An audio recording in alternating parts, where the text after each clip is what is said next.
Hi, my name is Cecilia Lynch, and I'll be your presenter for this Strategic Thinking Fundamentals, the outside-in perspective, and its role in strategic thinking.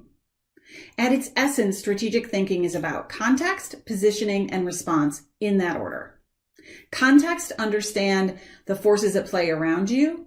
Context to establish decision-making criteria. Context to understand where you are now, your positioning, so that you can define an adequate response to move from where you are now to where you ultimately want to be.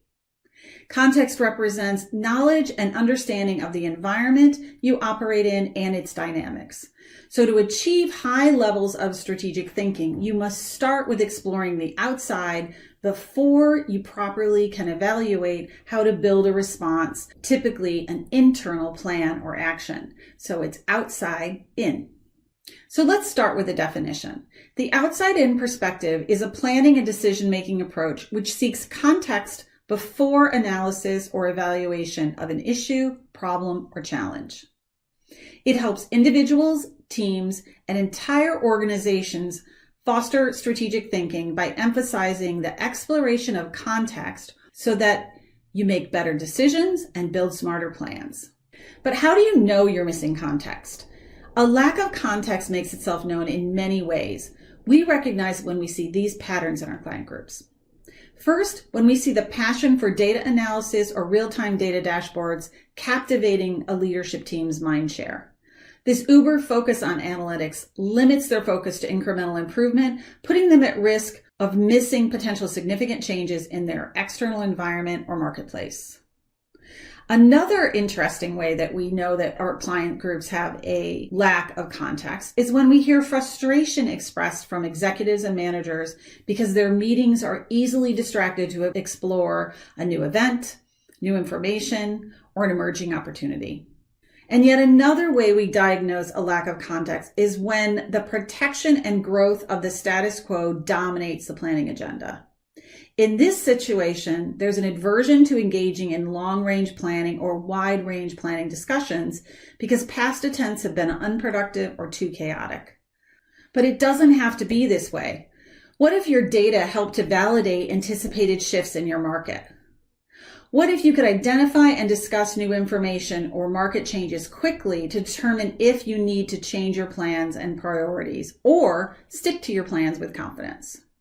What if you had the confidence to make tough decisions to streamline your offering or close a part of your operation so that you could reallocate resources and invest in the development of new offerings or expanding into new market areas ahead of your competition? All of these are within reach when you have a shared context of strategic thinking that's based on an outside-in perspective. So let me break this down for you a bit so that you have a better understanding of how the outside-in perspective improves your strategic thinking in decision-making and goal-setting processes. First, let's look at decision-making.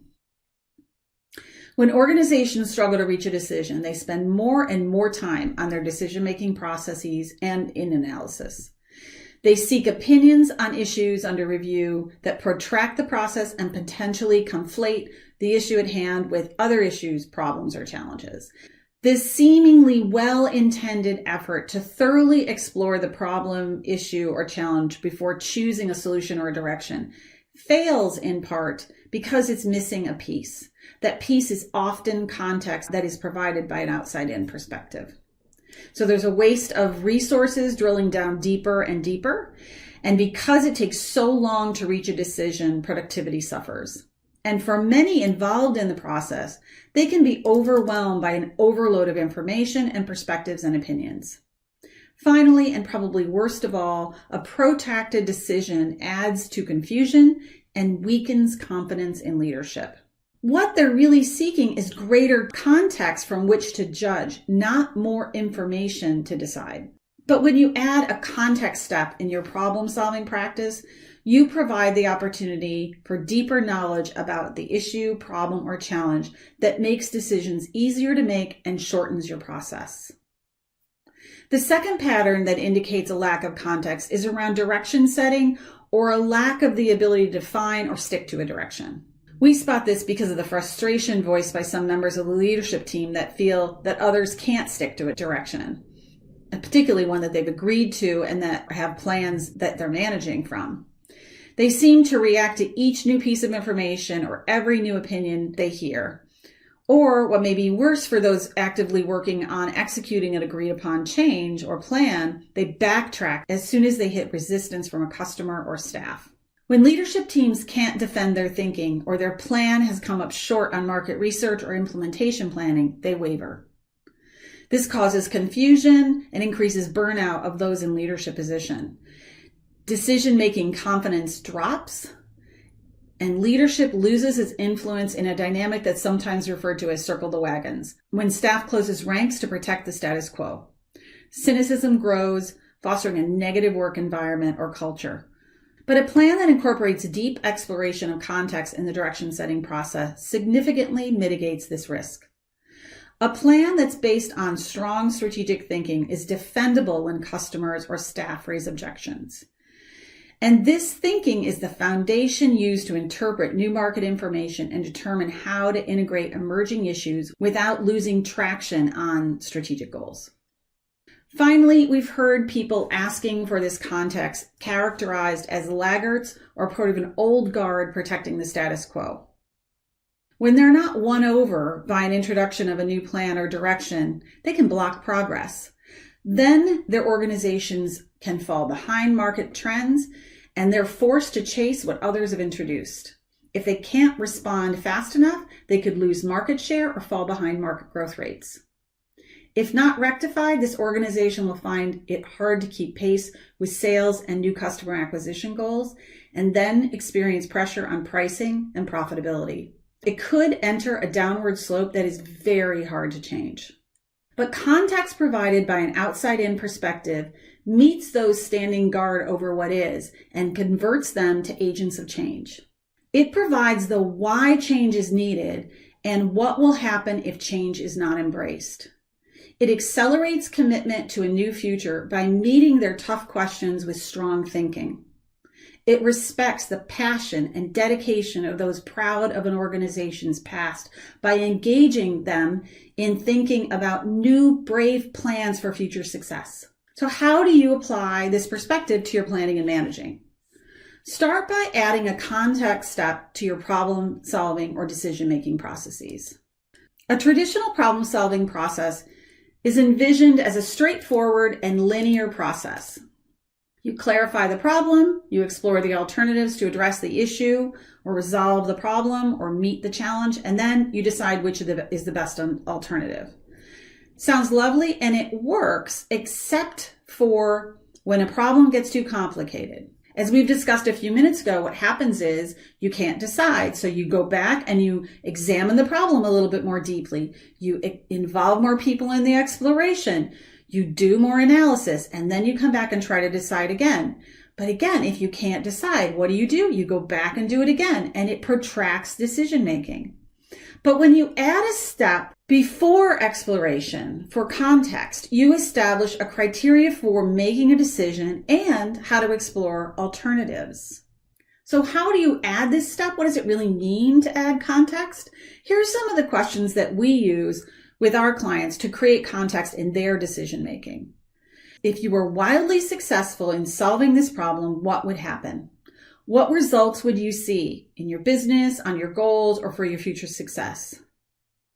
What role does solving this issue or problem or challenge have on your success plans today? Why is it important?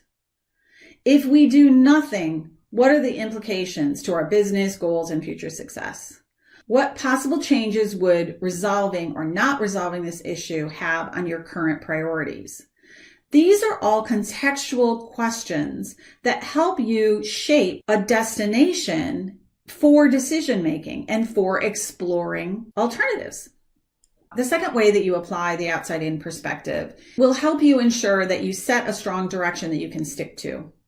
Begin your planning efforts with renewing or deepening your understanding of your market or operating environment and the forces at play and the changes to your position and your competitive set.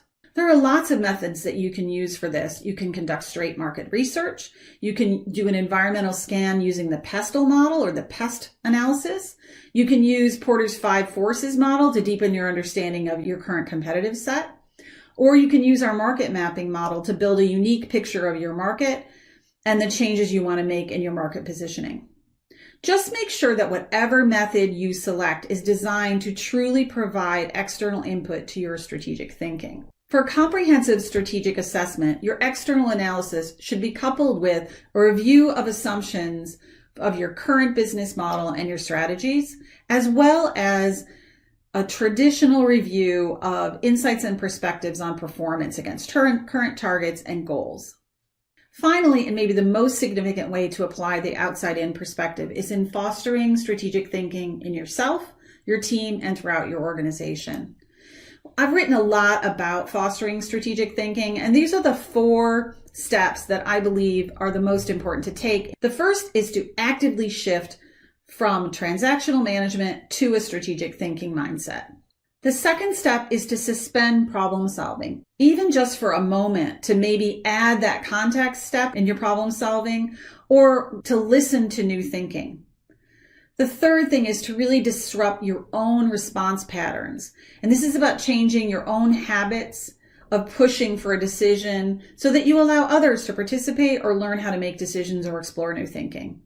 And the fourth is really explore the broader context. And we've talked about how to do this in problem solving and planning, but to foster strategic thinking, leaders need to learn to facilitate exploring the broader context consistently in the ways that work best for their business model and their management practices. Okay, that is strategic thinking fundamentals, the outside-in perspective and its role in strategic thinking. If you'd like to learn more about how to make strategy possible, find us at focusmomentum.com. Thanks.